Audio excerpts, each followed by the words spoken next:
Hello friends, welcome to the supplement blogs. आज हमारे साथ जुड़ चुके हैं भगवान सर, जिन्होंने अपनी जर्नी बहुत पहले स्टार्ट की थी। उनका खुद का शॉप है, पर्सनल ट्रेनर भी हैं बहुत बड़े एक्टर्स वगैरह के। तो आज उनसे बात करेंगे सप्लीमेंट के बारे में और फिटनेस के बारे में। हेलो सर, कैसे सर आप? ऑल गुड ऑल गुड, बढ़िया सर। चलिए, तो सर हम शुरू करते हैं कि आपने अपनी जर्नी कहाँ से स्टार्ट की, थोड़ा उसके बारे में हमारे दर्शकों को बताइए। हेलो, मैंने जर्नी स्टार्ट की इन 2010। तो मेरा एक फ्रेंड था जो मेरे को लेके गया था जिम। तो वो मुझे लेके तो चला गया, बट वो कभी उसके बाद गया नहीं। अच्छा। तो मेरी जर्नी ऐसे ही चलती रही। It's been now 14 years I am in the industry as a trainer. I have my own supplement store also, but वो कभी जिम नहीं गया उसके बाद। ऐसा है। Okay, this is the way my journey start. बहुत सही सर। 14 साल का एक्सपीरियंस है आपको, मतलब हमारे व्यूवर्स को बहुत कुछ पता लगा इंडस्ट्री के बारे में, स्पेशली फिटनेस के बारे में। यस। तो सर मेरा आपसे एक जानना चाहता हूँ कि जो पर्सन थे जिम वगैरह जाते हैं, जिम से एक्चुअली उनको मिलता क्या है?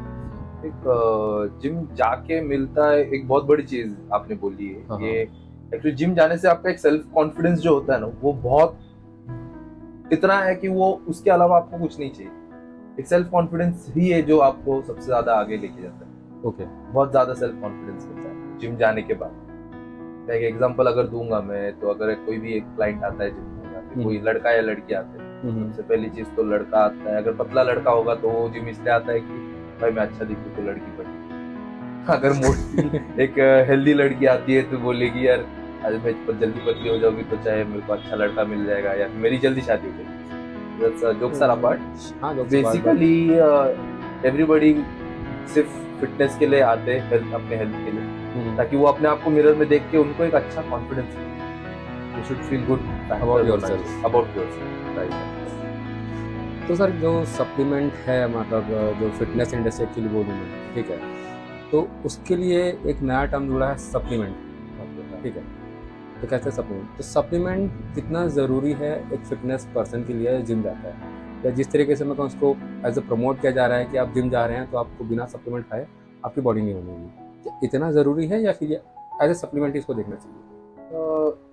ये तो मैं बोलूँगा ये बेसिक न्यूट्रिशन है, बहुत ज़्यादा इंपॉर्टेंट है। क्योंकि आप जो डेली लाइफ में खाना खाते हो, प्रोटीन, कार्ब्स एंड फैट्स हो गया, तो वो आप डेली लाइफ में उतना कंज्यूम नहीं कर पाते हो। मैक्रोज और माइक्रोज ये कंज्यूम नहीं कर पाते हो आप नेचुरल फूड से। तो that is the reason why supplements has been introduced in the market. उसी रीजन की वजह से आपको सप्लीमेंट्स लेना है। बट रेस्ट अपार्ट, अगर आपको ample of protein, carbs, fat मिल रहा है तो आपको सप्लीमेंटेशंस की जरूरत नहीं है। बट मेरा 99.9% I am that much sure कि आपको सप्लीमेंट्स, एटलीस्ट वे प्रोटीन हो गया, माइक्रोन्यूट्रिएंट्स में आप हो जाएगा, मल्टीविटामिन और फिश ऑयल, ये आपको कंपलसरी लेना ही पड़ता है। ओके। क्योंकि जहाँ तक मैंने इस इंडस्ट्री को देखा है कि 20-25 साल पहले जाए तो ये सप्लीमेंट इंडस्ट्री थी नहीं उतनी। नहीं, उस टाइम पे इतनी थी नहीं। क्योंकि मेरे ख्याल से उस टाइम पे लोग जो खाते थे, अच्छा खाना खाते थे, उनकी लाइफस्टाइल भी अच्छी थी। नहीं, लाइफस्टाइल उनकी बात करें तो हम लोग, सबसे बड़ी चीज है कि उनका मेहनत बहुत ज्यादा था। 20-25 साल, अगर 20-25 साल मेरे को देखो, मेरे डैड आज भी फिट है, 65 years old, he is today also very fit. क्योंकि उस टाइम पे वो साइकिल से जाते थे। आई स्टिल रिमेम्बर, वो पाषाण से विमान नगर साइकिलिंग करके जाते थे, क्योंकि वहां पे उनका काम था, ही इज अ कॉन्ट्रैक्टर। तो बेसिकली वो जब जाते थे तो वो बहुत बड़ा बक्सा अपने साथ लेके जाते थे, जैसा अटैच बोलते हैं, जिसमें सब हथियार रहता था, ड्रिल मशीन, ये वो ये। और वो हर रोज डेली 20 फ्लोर चढ़ते थे, 10 फ्लोर चढ़ के उतरते भी थे। वो पूरा उस टाइम के काम का भी वैसा था। तो उस टाइम पे लोगों का मेहनत जो होता था, कैलोरी बर्निंग कैपेसिटी, वो नेचुरली बहुत ज्यादा थी, क्योंकि बहुत ज्यादा मेहनत करते थे। उन टाइम पे उनके पास कंफर्ट जोन्स नहीं है, जैसे कि हम जैसे है आज हमारे पास गाड़ी है, 2 व्हीलर है या 4 व्हीलर है, तो हम साइकिल का यूज ज्यादा नहीं करते। और कोई भी एक नॉर्मल इंसान अगर साइकिलिंग भी करना चालू कर देगा तो मुझे नहीं लगता है कि उसका फिटनेस कभी खराब होगा। तो वो he will be better, more fitter every day. तो वैसा चीज है जो, जितना मुझे लगता है कि ये रीजन है। नहीं, ऐसे में एक जोक भी मारा जाता है कि आजकल जो जिम जाते हैं, हाँ, 5 किलोमीटर बाइक चला के 2 घंटे का जिम करते हैं। हाँ, बट वो 2 घंटे का जब जिम करते हैं, ऐसे जोक्स अपार्ट कि ऐसा बोला जाता है कि आप अगर पैदल या रनिंग करते हो जिम चले तो ज्यादा बेटर है। ज्यादा बेटर है, बट वो लोग जाते नहीं है ना, जाएंगे नहीं ना। मैं खुद नहीं जाता हूँ। चलेगा। तो सर मेरा अगला क्वेश्चन ये है कि जो सप्लीमेंट को लेकर मिथ है एक कस्टमर में या फिर बाहर में, उसके क्या क्या रीज़न है और क्यों होता है मिथ? बेसिकली ये है कि आप न्यूज़ पे बहुत सारी चीज़ें पढ़ते हैं और एक everyday some other people die. Gym करते हैं तो आप हार्ट अटैक से मर जाते हैं, बट आप ये बोलते हो कि वो जिम से मरे, प्रोटीन से मरे, प्रोटीन से मरे, जिम से मरे। तो बात वैसे नहीं है कि जनरल इंसान को भी हार्ट अटैक आ सकता है। और ये सबसे बड़ा मिथ है कि जब मैंने स्टार्ट किया तो मेरे बारे में भी ऐसी मेरे डैड ने प्रोटीन के लिए पैसा दिया ही नहीं। हाँ, इन कस्टमर में जो पेरेंट्स में होता है कि पेरेंट्स में एक्चुअली होता है कि प्रोटीन पीने से थोड़ा गलत इफेक्ट पड़ता है बॉडी में, गलत इफेक्ट पड़ता है, किडनी फेल हो जाता है, ये हो जाता है, वो हो जाता है। तो वो सब चीज़ें कुछ होती नहीं है। पहली बात ये सब मिथ पेरेंट्स से भी आती है। तो एक छोटा अगर बच्चा है 16-17 साल का लड़का, it is not earning, parents ही पैसा देते हैं सप्लीमेंट के लिए। अगर आप पैसा मांगोगे तो at the end of the day ultimately वो ही बोलेंगे नहीं प्रोटीन से ये होता है, वो होता है, क्योंकि वो लोग गलत न्यूज़ पढ़ के वो चीज़ें इम्प्लीमेंट करते हैं। मैं उनको भी गलत नहीं बोलूंगा, पेरेंट्स है तो थोड़ा बहुत they are more careful about their kids, बस बाकी कुछ नहीं है। बट सच बात बोलूं तो protein is one of the best healthiest source of protein. आप अंडा चिकन कितना भी खाइए या फिर कुछ भी करिए, वो डाइजेशन के लिए भी हेवी होता है। मेरे हिसाब से protein is whey proteins are always good, always good. Veg protein का सोर्स क्या होता है? मिल्क ही होता है कि अदर सोर्स भी होता है नॉन वेज वगैरह? प्रोटीन सोर्स जो होता है सबसे पहला मिल्क होता है, जो सबसे ज़्यादा मार्केट में चलता है। सेकंड है बीफ प्रोटीन्स आते हैं, एनिमल सोर्स ऑफ प्रोटीन्स आते हैं। थर्ड आता है प्लांट बेस्ड प्रोटीन, वो भी एक बहुत ज़्यादा अच्छा इफेक्टिव प्रोडक्ट्स है। So these are the three sources of protein. Okay. So it depends on you what you are taking. But 99.9% you will get milk-based protein. Plant-based protein are more better because उसमें उनका absorption capacity थोड़ा change हो जाता है. Taste wise थोड़ा बहुत खराब आता है कभी कुछ. बस बाकी rest of the review is okay. Sir एक और चीज़ जो बहुत चीज़ आ रही है कि बॉडी बिल्डिंग और इन्फ्लुएंस को लोग मिक्स कर देते हैं, बॉडी बिल्डिंग और फिटनेस को लोग मिक्स कर देते हैं। तो क्या उसका साइड इफेक्ट्स होता है एज अ सोसाइटी पे? क्योंकि body building totally different thing, fitness is totally different thing, right? ठीक है, बॉडी बिल्डिंग में आपके बॉडी बहुत हैवी हो जाती है, तो उसको बेच के लोग फिटनेस बेचते हैं। फिटनेस बेच ये बात जो है, ये बॉडी बिल्डिंग और फिटनेस, मैं 14 ईयर से काम कर रहा हूँ, बट मैंने कभी बॉडी बिल्डिंग नहीं की। मैंने बॉडी बनाया है, but my body is not a body builder body. I am into fitness, I am selling fitness. Actual में मैं फिटनेस सेल करता हूँ, मैं बॉडी बिल्डिंग नहीं करता हूँ। बॉडी बिल्डर्स का रोल ही काफ़ी अलग है। यू कांट से कि तो मैं बॉडी बिल्डिंग को सबसे ज़्यादा रिस्पेक्ट दूंगा, ऐसा नहीं है कि मैं बॉडी बिल्डिंग को रिस्पेक्ट नहीं देता हूँ। बॉडी बिल्डिंग को बहुत ज़्यादा रिस्पेक्ट देता हूँ। उसके पीछे रीज़न है कि बॉडी बिल्डिंग में एक डिसिप्लिन लगता है, एक डिटर्मिनेशन लगता है और एक डेडिकेशन लगता है। वो आप कोई भी बॉडी बिल्डर्स को देखिए, वो they are having that all three things, right? They are very discipline, they are very determined, they are very dedicated toward their workout. चाहे वो एक टाइम पे वो शॉपिंग कम करेंगे अपने लिए, बट वो वर्कआउट डाइट ये कभी नहीं मिस करेंगे। ये बहुत डेडिकेटेड होते हैं और मैंने बहुत सारे बॉडी बिल्डर्स के स्टोरीज देखे हैं। They have I have seen the bad phases also, they have to do many things. Like बहुत सारे वेल नोन आज जो लेवल पे है, मैं नाम ले भी सकता हूँ, नहीं लेना चाहता हूँ, but they have I have scene their struggle. क्योंकि कोई भी बॉडी बिल्डर एक रिच बैकग्राउंड से नहीं है।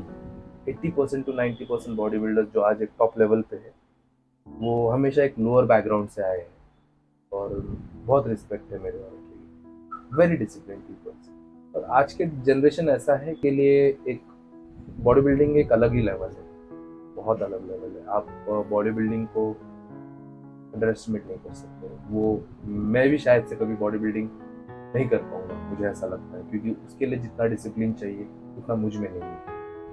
मैं बोलता हूँ बहुत अलग लेवल। और लोग बोलते हैं स्टेरॉइड्स लेके बॉडी बनाना, अगर बॉडी बन जाता है आसान, इसने तो स्टेरॉइड ले लिया, इसने तो बॉडी बना लिया, ये कर लिया।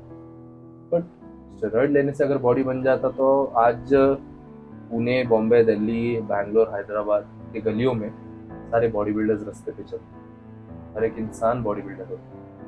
अगर इतना ही आसान है स्टेरॉइड लेके अगर बॉडी बनाना, ये चीज़ है। सर एक और चीज़ पूछना है आपसे, एक्चुअली जिम जाने में पैसा भी लगता है, मेहनत भी लगती है। हाँ, ठीक है। तो हर किसी के बस की बात नहीं है जिम जाना। हाँ, क्योंकि आप पैसा देके खुद पसीना बहा रहे हो। पसीना बहा रहे हो, ठीक है। तो ऐसा क्या मोटिवेट करता है इंसान को कि वो पैसे भी दे और जिम भी जाए, पसीना ही बहा? बेसिकली ऐसा है कि एक 40 केजी का लड़का अगर जिम जाएगा और 25 इयर्स हो जाता है, ब्रेकअप वेकअप हो जाते हैं बहुत सारे, और 25 साल का उम्र है, पतला सा है, ये मोटिवेशन लेके जाएगा भाई मैं बॉडी बन जाएंगी तो लड़की पटाऊंगा। तो वो चीज़ें हैं। बट सच बात बोलूँ तो fitness is like monthly SIP मैं बोलूँगा, इट्स सिस्टमैटिक इन्वेस्टमेंट प्लान। थोड़ा सा बिजनेस में हो तो बिजनेस टर्म्स पे बात करते हो। Why systematic investment plan? आप SIP करते हो, एवरी मंथ अमाउंट डालते हो, तो आप ये सोचते हो कि एक मैच्योरिटी के बाद जब मैं 60 साल का हूँ मुझे एक लमसम अमाउंट मिलेगा। तो बॉडी जो आप आज के डेट पे जो आपकी बॉडी है, आप दे रहे हो पैसा या फिर आप सप्लीमेंटेशन पे खर्चा कर रहे हो, न्यूट्रिशन पे जो खर्चा कर रहे हो, दैट इज एक्सरसाइज। यही है समझना, आपको पैसा देना है, आपको आपकी हेल्थ की केयर करनी है, पसीना बहाना है, और ये चीज़ आज आपको इसका रिजल्ट नहीं आएगा, but over a period of time जब आप 50 ईयर्स के हो जाओगे तब आपको रियलाइज होएगा कि अगर मैंने अच्छा हुआ कि 20 साल की उम्र में मैंने जिम स्टार्ट किया था ताकि मैं आज 50 ईयर्स का हूँ, मैं एक अच्छा बॉडी अचीव कर चुका हूँ, अच्छा बॉडी अचीव किया हूँ और मैं हेल्थ। हाँ सही है सर, लेकिन बहुत लोगों को देखता हूँ कि महीना 2 महीना जिम जाते हैं फिर छोड़ देते हैं। वो एक बोलते हैं ना, वो उनको कोई रिजल्ट नहीं दिखता है, फिर हल्का से रिजल्ट दिखना स्टार्ट हो जाता है, उनके लिए इनफ हो जाता है कि हाँ मुझे इतनी बॉडी चाहिए कि इसको छोड़ देते हैं। नहीं, वो छोड़ते इसीलिए है, उनको रिजल्ट, पहली बात तो रिजल्ट है, ये मैं मानता हूँ। लोगों को पेशेंस नाम की चीज़ आज के डेट में नहीं है, क्योंकि मैं 14 ईयर्स से कर रहा हूँ। मैं किसी को बोलता हूँ कि मैं 14 ईयर्स से बॉडी बना रहा हूँ, तो मुझे ले देख के लोग बोलते हैं भाई तू 14 ईयर्स से बॉडी बना रहा है तो दैट मीन्स तो एक और अच्छी बॉडी चाहिए। बट मैं कभी समझा नहीं पाता उनको कि यार मेरे पीछे बॉडी बनाना ही मेरा मोटो नहीं है। मैं काम भी करता हूँ और मैं मेरे फैमिली भी है, मेरी अलग ही एक लाइफ है, जिम के अलावा भी एक लाइफ है, तो वो ज़्यादा मैटर है। तो मैं इसको ऐसा कंक्लूड करता हूँ कि आप फिटनेस रहो, कंटिन्यू प्रोसेस में रहो, ठीक है। आप ऐसा मत सोचो कि 2 महीने 6 महीने जिम जाऊँगा उसके बाद छोड़ दूंगा, ऐसा नहीं है। आप जब तक आपकी सांसें चल रही हैं, आप फिट हैं, तब तक आपको अपनी बॉडी पे ध्यान देना चाहिए। ये एक बात है, एक वेल नोन एथलीट ने कहा है कि अगर मान लो मैं बीमार हो जाता हूँ और मैं बीमार होने के बाद मैं आज हॉस्पिटल में हूँ, ICU, मैं उस दिन हॉस्पिटल में ये प्रे करूँगा भगवान आज मुझे बचा ले, कल से मैं अपने सेहत का बहुत अच्छे से ख्याल रखूँगा। तो वो ऐसा चीज़ है, आप पूरी जिंदगी दारू पियो, सिगरेट पियो, सब करो, फिर बाद में ये ऊपर वाले को बोलो जिस दिन ICU में भगवान जो चाहिए दे देता हूँ, कल से मैं फिटनेस का ख्याल रखूँगा, आज मुझे बचा ले। तो वो नहीं चाहिए ना, वो नौबत नहीं चाहिए। और सबसे इजी जो टास्क होता है लाइफ में वो सबसे डिफिकल्ट, मतलब ये बात ऐसा है बोलूँगा कि हम एक ह्यूमंस हैं और हमें सबसे इजी वे में क्या मिलता है, ऐसी कौन सी चीज़ है जो इजी है, मैं आपको पूछता हूँ, ऐसा एक ह्यूमन, ऐसा कौन सा चीज़ है जो सबसे इजी है, इंसान इजीली करता है, वो आराम में जो इंसान को जिंदा रखता है, इजी है। हम सांस लेते छोड़ते हैं, सबसे इजी है। जिस दिन हम हॉस्पिटल में एडमिट होकर ऑक्सीजन मास्क लगाते हैं कोविड के टाइम पे, अगर देखा हो, that is the difficult task. तभी आपको एहसास होता है कि सबसे जो इजीएस्ट था सांस लेना, सांस छोड़ना, वो आज मेरे लिए बोलने का यही मतलब है कि जो इजी दिखता है वो कभी इजी होता नहीं। जब तक जिंदा हो तब तक करते रहिए। अगर आप नहीं करोगे, फिटनेस नहीं रखोगे, तो आप आज नहीं तो कल, कल नहीं तो परसों, कभी ना कभी कहीं ना कहीं तो ये तो 100% है। तो सर अभी हम कंक्लूड खत्म करते हैं इस चीज़ को। आप कुछ व्यूअर्स के लिए कोई मैसेज अबाउट फिटनेस? मैं मतलब मैं सिर्फ एक मैसेज ऐसा रहेगा मेरा, ऐसा कुछ थोड़ा शायद से लेंदी हो सकता है, बट मैं सिर्फ एक ही चीज बताना चाहूंगा कि जब द वे आप सोचते हो ना कि आपको ये करना है, आपको कार लेनी है, बाइक लेनी है, आपको इतना पैसा करना है, उतना पैसा करना है, मैं सिर्फ आपको इतना ही बोलूंगा, मान लीजिए आपने वो कर लिया, आप उसको अगर एंजॉय ही नहीं कर पाओगे तो आप उस पैसे का या उस दौलत और शोहरत का करोगे, राइट? मेरे बोलने का यही मतलब है, मतलब है एंजॉय करने के लिए आपका बॉडी आपका साथ होना चाहिए। मतलब आपका बॉडी अगर जब तक आपका साथ देगा तब तक आप तब तक आप हर एक चीज एंजॉय कर सकते हैं। अगर बॉडी साथ नहीं देता है तो आप कोई भी ऐसी दुनिया की चीज है जो आप एंजॉय नहीं कर पाते।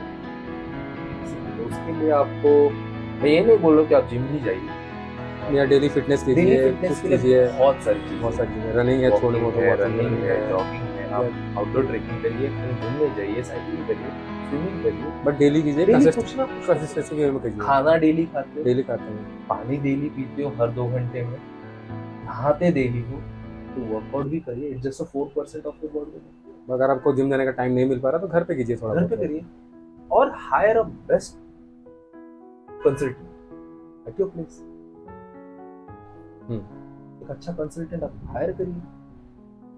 अगर नहीं हो पा रहा तो डेली कुछ ना कुछ ऐसा जिम की तरह पुशअप कीजिए, स्क्वाट्स कीजिए, वो तो घर पे हो जाता है बिना किसी इक्विपमेंट के। बेस्ट कोच को हायर। सर हमारे व्यूवर्स को जो बानेर के आसपास रहते हैं, और पुणे रहते हैं, अगर उनको सप्लीमेंट चाहिए या प्रोटीन न्यूट्रिशन की कोई प्रोडक्ट चाहिए तो कहाँ से परचेज कर सकते हैं? वो लोग परचेज कर सकते हैं BR फिटनेस एंड न्यूट्रिशन से। We deliver pan India, okay, delivery free रहेगा। और वो शक्ति स्पोर्ट्स के एग्जैक्टली सामने, opposite side, opposite to Shakti sports. Exact address क्या रहेगा? Shop number 2 Raghunandan apartment in front of Shakti sports, Baner, Pune 411045। Address मैं डाल दूंगा ऐसे कैप्शन में। आपको जो प्रोडक्ट लेना है सर से ले सकते हैं। और सर जब पर्सनल ट्रेनिंग देते हैं तो आप सर आपका नंबर बोल दीजिए, उनको चाहिए होगा। 8390512498। Okay sir. और सर का एक्चुअली एक्सीडेंट भी हुआ था रिसेंटली, सर अपना पैर दिखा दीजिए। ये तो रॉड मतलब वायर भी लगा है। सर का एक्सीडेंट होने के 2 दिन बाद ही वो जिम में आ गए थे। तो ऐसा डेडिकेशन चाहिए हमें अपनी लाइफ में एज आगे बढ़ने के लिए, है ना? यस, वो बहुत ज़्यादा dedication. I still remember 8:45 on Thursday 14th of April मेरा एक्सीडेंट हुआ। तो रात को 8:45 को एक्सीडेंट हुआ, बाइक से एक्सीडेंट हुआ। सामने वाला ड्रम था, क्रैश किया। तो मैं वहाँ से मुझे मेरे पार्टनर घर शॉप से मैं डायरेक्टली ट्रेनिंग को जा रहा था। Basically I was going to the training, personal training. 8:45 को मेरा एक्सीडेंट हुआ। मैं गया घर, मेरे पार्टनर लेके गया मुझे डॉक्टर हॉस्पिटल के पास। हॉस्पिटल जाने के बाद डॉक्टर से जैसे ही ड्रेसिंग करा, डॉक्टर बोला कि ये फ्रैक्चर, ये ड्रेसिंग करके कुछ मतलब नहीं है, you have to rush. So directly फिर वहाँ से निकले हम लोग। हमारे पहचान के डॉक्टर है राहुल बड़े करके, उनका भी बानेर में बालेवाड़ी में शॉप मेडिकल है। आप बहुत अच्छे डॉक्टर है, celebrity doctor basically, is an ortho surgeon. उनके पास गए, एक्सरे वगैरह किया। तो रात को तब तक रात के 12 बज चुके थे एक्सरे वगैरह करके इमरजेंसी केस में। तो तभी मुझे पता चला कि जब एक्सरे निकला तब मुझे पता चला कि there is a 3 fracture in my little finger और एक डिसलोकेशन।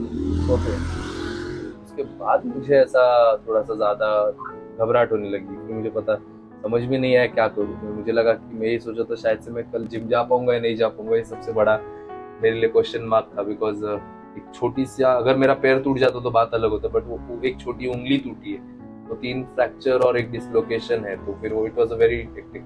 मैं उनको बार बार पूछ रहा था, आज ही अभी क्या अभी सर्जरी कर लेते हैं, अभी क्या अभी सर्जरी। तो फिर नहीं किया हम लोगों ने। नेक्स्ट डे फ्राइडे को किया हम लोगों ने surgery.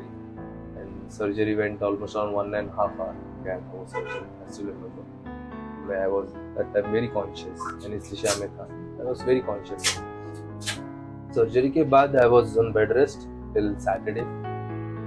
Then I came home at Saturday evening. और संडे को मैंने वॉकर मंगाया और मंडे को मैं भाई जिम में भागा। सबसे पहले उठा तो जिम में गया। जो मेरे पार्टनर थे उन्होंने बोला कि यार क्यों जिम जाना है, जरूरत नहीं है। तो मैंने बोला कि यार नहीं भाई, ट्रेनिंग नहीं गया मैं उस दिन, बट मैं जिम जरूर गया। जिम गया, फिर मैंने वर्कआउट किया वहाँ पे धीरे धीरे वॉकर के साथ। आई डोंट मतलब इतनी हिम्मत कहाँ से आई मुझे नहीं पता, बट किया मैंने वो वर्कआउट किया। फिर धीरे धीरे तब मुझे एहसास हुआ कि नहीं भाई मैं कर सकता हूँ। तब से लेके अब तक इट्स ऑलमोस्ट 6 weeks मैं कंटिन्यू वर्कआउट कर रहा हूँ इसी पैर के साथ। अभी तो स्टिचेस निकल जा चुके हैं, वायर निकल गया है, K9 वायर था। उसके बाद अभी it's healed, it's 80% healed now it's okay, it will heal. तो ऐसा एक जर्नी था, but I was under medical supervision while I was doing workout. मैं ये नहीं बोलूँगा कि आप भी करिए, बट एक मेडिकल सुपरविजन में होके करना बहुत मतलब important है। सर का कहना है कि आप ऐसा मत कीजिए, बट वर्कआउट और मतलब फिटनेस और डेली रूटीन में अपने साथ रखिए ताकि आपकी बॉडी फिट रहे फिट हमेशा। रहिए। यस, वो मुझे एक सबसे बड़ा डर था कि अगर मैं वर्कआउट नहीं करूंगा तो मेरा मेडिसिन जो खा रहा हूँ वो एब्जॉर्ब होगा या नहीं होगा। और सेकंड मोस्ट इम्पोर्टेंट, सबसे बड़ा तकलीफ तो तब हुआ था जब मेरा ब्लीडिंग थर्सडे से लेके मंडे तक मेरा ब्लीडिंग हो ही रहा था, ब्लीडिंग रुक नहीं रहा था। सबसे बड़ा चीज वो नहीं रुक रहा था। तो जब मैं वर्कआउट करता था तभी भी ब्लीडिंग होता था। नेक्स्ट डे घर पे आके आधा घंटा पैर ऊपर करके एंटी ग्रेविटी मूवमेंट पे मैं रेस्ट करता था, उसके बाद पूरा दिन चलता था। देन उस टाइम पे भी मैं पीटीज लेता था, ट्रेनिंग्स को जाता था। बुलेट, मेरी बाइक से एक्सीडेंट हुई वेस्पा से, तो मैं बुलेट पे ट्रेनिंग लेने जाता था। आई स्टिल रिमेम्बर, मेरे को पता है। तो नाउ इट इज फाइन, वो जर्नी अच्छा था। बट यही चीज है, बस आप मत करिए, बट आप एक सुपरविजन के साथ करिए। होप्स मत, तो बोलता हूँ ना, एक होप्स जो होता है ना वो नहीं छोड़ना है। लोग गिव अप कर देते हैं। तो मुझे भी पता है कि मैं जब जिम में गया तो वॉकर के साथ 2-3 लोग हंसे जरूर, पर वो हंसी मैंने सुनी भी थी। और मुझे लोग पूछते थे क्या हुआ क्या हुआ क्या हुआ क्या हुआ, मेरे को बताता था अरे स्टिचेस है, ऐसा हुआ वैसा हुआ। तो मतलब 100 लोगों को तो मैंने बता ही दिया कि भाई ऐसा हो गया वैसा हो गया। एक टाइम ऐसा आगे लगा दूं पीछे, भाई ऐसा ऐसा हुआ है, पढ़ लो आप। पढ़ लो भाई क्या है। पर हाँ, लोग तुम्हारी फिक्र करते हैं तो वो पूछेंगे, अच्छी बात है। बट हाँ, फैमिली ने बहुत सपोर्ट किया इस मामले में, मेरी पार्टनर ने मुझे बहुत सपोर्ट किया इस मामले में। एंड हाँ, देन आई एम ओके। तो एक बात सच्ची बताओ तो मैंने भगवान को नहीं देखा, बट मैं बहुत मानता हूँ। बट मेरे लिए ऐसा लगता है कि मेरी फैमिली, मेरी पार्टनर, मेरी चीज़ें, वही मेरे लिए भगवान है। जो लोग मेरे बुरे वक्त में मेरे साथ थे। जब एक्सीडेंट हुआ, और फर्स्ट टाइम एक्सीडेंट हुआ है मेरे लाइफ में। मैं बचपन में गिरा था, एक्सीडेंट हुआ था तब। जब जितना मुझे होश है तो ये मेरा पहली बार 29 साल में ये पहला एक्सीडेंट, इसके बाद ना हो। बट चलिए, thank you sir so much जुड़ने के लिए। Thank you for your time. Thank you. करा बंद।